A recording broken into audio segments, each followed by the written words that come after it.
金姫になんか行きますね、ソランさんが。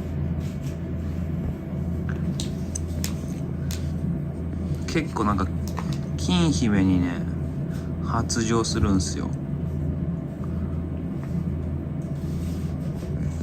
ういちゃん、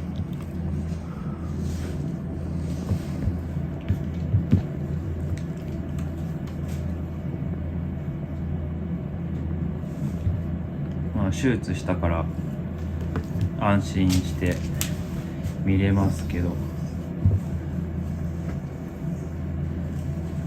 なんかずっと手術してもずっと金姫の跡っていうかお尻の匂い嗅ぎたがります。絶対ああやってちょっかいます。